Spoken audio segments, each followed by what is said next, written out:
সুপ্রিয় শিক্ষার্থী, কেমন আছো তোমরা? আশা করি সবাই যে যেখানে আছো এই কঠিন মহামারীতেও সুস্থ আছো, ভালো আছো। আমিও ভালো আছি। অনলাইন ক্লাসে আমি ফেরদৌসী আক্তার, প্রভাষক রসায়ন বিজ্ঞান, বেলুড়বাজার স্টুডেন্ট কলেজ, মাগুরা সদর, মাগুরা, তোমাদেরকে স্বাগত জানাচ্ছি। আজকে আমি তোমাদের রসায়ন প্রথম পত্রের তৃতীয় অধ্যায় মৌলসমূহের পর্যবেক্ষিক ধর্ম ও রাসায়নিক বন্ধন অধ্যায় থেকে ইলেকট্রন বিন্যাসের ভিত্তিতে মৌলের শ্রেণীবিভাগ সম্পর্কে আলোচনা করব। এই মৌলের শ্রেণীবিভাগ সম্পর্কে আলোচনা করতে গেলে আমাদের প্রথমে জেনে নিতে হবে যে পর্যায় সারণীটা কীভাবে তৈরি হয়েছিল। বিজ্ঞানী মেন্ডেলিভ 63টি মৌলকে পারমাণবিক ভর অনুযায়ী সাজিয়ে 12টি পর্যায় ও 8টি গ্রুপে বিভক্ত করে পর্যায় সারণী তৈরি করেন। কিন্তু পরবর্তীতে আধুনিক পর্যায় সূত্র অনুসারে পর্যায় সারণীটিকে তৈরি করা হয়, যেটাকে আমরা বলি দীর্ঘকার পর্যায় সারণী। এই পর্যায় সারণী তৈরিতে বিজ্ঞানী বোর অনেক বেশি অবদান রাখেন বলে এই দীর্ঘকার পর্যায় সারণীকে আমরা বোরের পর্যায় সারণীও বলে থাকি। আর এই পর্যায় সূত্র, আধুনিক পর্যায় সূত্রটা কি? আধুনিক পর্যায় সূত্র হলো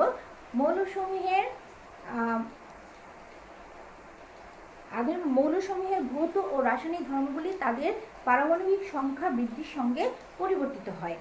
এই সূত্রকে ভিত্তি করে এবং ইলেকট্রন বিন্যাস ও পারমাণবিক সংখ্যার উপর ভিত্তি করে এই দীর্ঘকার পর্যায় সারণীটা তৈরি করা হয়। তাহলে আমরা আজকে আরেকটু আলোচনা করব যে এই ইলেকট্রন বিন্যাসের উপর ভিত্তি করে মৌলসমূহকে 4টি ব্লকে ভাগ করা হয়। সে ব্লকগুলো কি?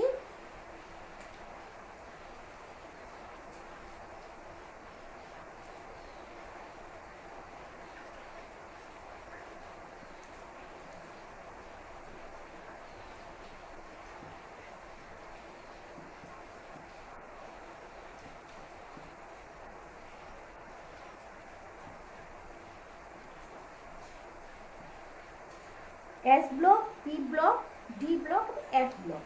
তো প্রথমে আমরা আসি এস ব্লক মৌল সম্পর্কে। এগুলো ইলেকট্রন বিন্যাসের উপর ভিত্তি করে এই মৌলগুলোকে এভাবে ভাগ করা হয়েছে। এস ব্লক মৌল হলো যে সমস্ত মৌলের সর্বশেষ ইলেকট্রনটি এস অরবিটালে প্রবেশ করে। সর্বোচ্চ স্তরের ইলেকট্রনটি এস অরবিটালে প্রবেশ করে বলে আমরা এটাকে বলি এস ব্লক মৌল। আর এই এস ব্লক মৌলের বহিস্থ স্তরে S1 বা S2 এরকম ইলেকট্রন বিন্যাস থাকে। এরা সাধারণত 1 নম্বর ও 2 নম্বর গ্রুপের মৌল। এস ব্লক মৌলগুলি সাধারণত 1 নম্বর 2 নম্বর গ্রুপের অন্তর্ভুক্ত, হিলিয়াম সহ। আর এই এস ব্লক মৌলের মোট মৌলের সংখ্যা হলো 14টি। আর এস ব্লক মৌলের সর্বোচ্চ স্তরের ইলেকট্রন বিন্যাস হলো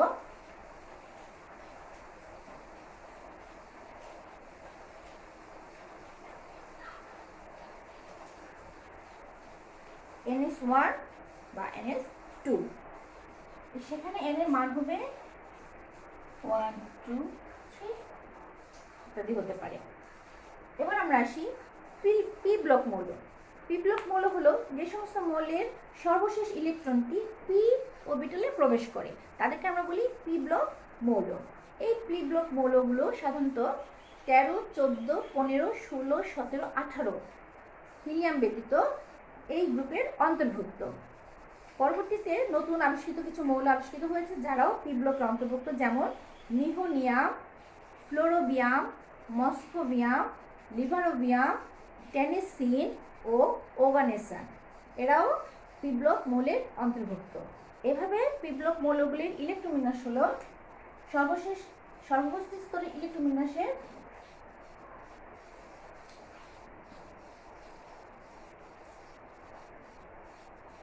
NP1 থেকে 6 পর্যন্ত, যেখানে n এর মান 2 3 4 ইত্যাদি হবে।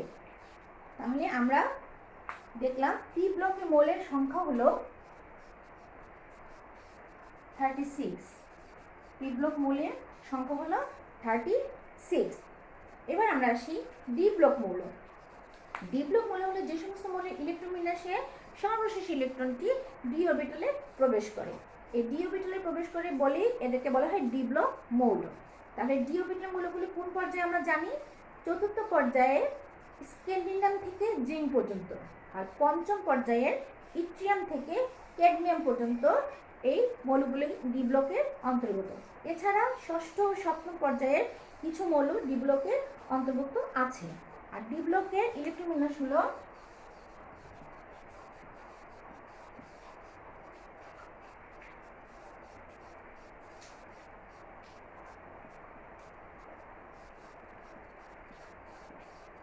NH2। এর হলো যেখানে N হবে 4, 5, 6 এই ডি ব্লককে আবার আমরা ডি ব্লকের ভিতরে যাদের মধ্যে এই সর্ববহিঃস্থ স্তর পূর্ণ করেও ভিতরের স্তর অপূর্ণ থাকে সেই সমস্ত মৌলগুলি অবস্থান্তর মৌল। এই অবস্থান্তর মৌল সম্পর্কে তোমাদের আরেকদিন আমরা ক্লাস নেব। আজকে আমরা শুধু ব্লকের মৌলগুলি পড়ে যাচ্ছি। এখন আমরা আসি এফ ব্লক মৌল। এফ ব্লক মৌল হলো যে সমস্ত মৌলের ইলেকট্রন বিন্যাসে সর্বশেষ এফ অরবিটালে প্রবেশ করে তাদেরকে আমরা বলি এফ ব্লক মৌল। তাহলে ষষ্ঠ পর্যায়ের ল্যান্থানাম থেকে লুটেশিয়াম পর্যন্ত এই 15টি মৌল এবং অ্যাক্টিনিয়াম থেকে লরেন্সিয়াম পর্যন্ত 15টি মৌলকে এই দুই শ্রেণীর অন্তর্ভুক্ত মৌলগুলিকে আমরা বলি এফ ব্লক মৌল। আর এফ ব্লক মৌলের ইলেকট্রন বিন্যাস হলো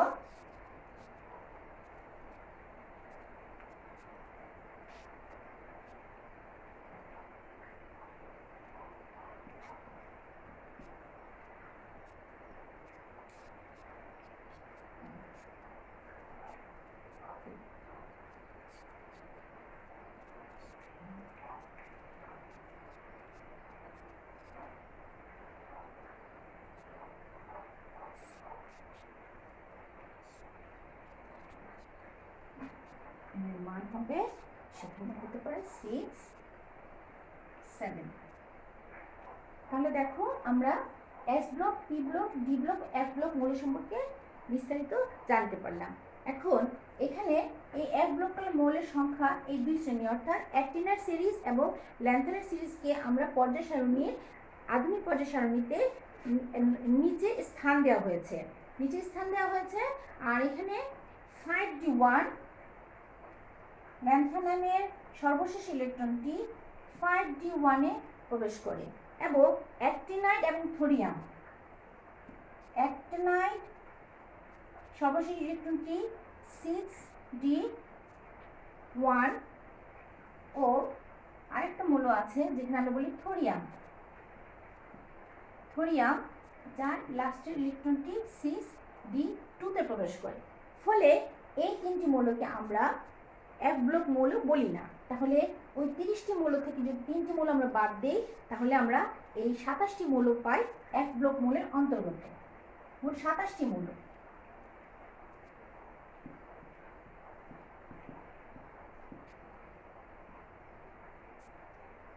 মৌল হলো এফ ব্লক মৌলের অন্তর্গত।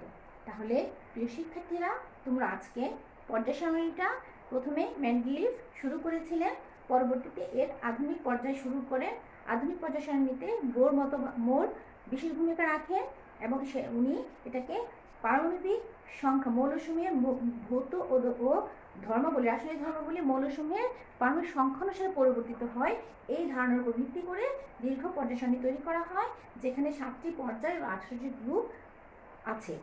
তাহলে আজকে তোমরা পর্যায় সারণী সম্পর্কে এবং এই পর্যায় সারণীতে আমরা কয় ধরনের মৌল পাই, S block, P block, D block এবং এফ ব্লক, এই মৌল সম্পর্কে তোমরা বিস্তারিত জানতে পারলে। তোমরা নিশ্চয়ই আগামী ক্লাসে আমরা ডি ব্লক মৌলের এবং এফ ব্লক মৌলের অবস্থান্তর মৌল এবং আন্তঃ অবস্থান্তর মৌল সম্পর্কে আলোচনা করব। সেই পর্যন্ত সবাই ভালো থাকবে, সুস্থ থাকবে। আর অনলাইন ক্লাসগুলো অবশ্যই তোমরা ফলো করবে এবং ভালো করে বাসায় পড়াশোনা করবে। আল্লাহ হাফেজ, ভালো থেকো, সুস্থ থেকো।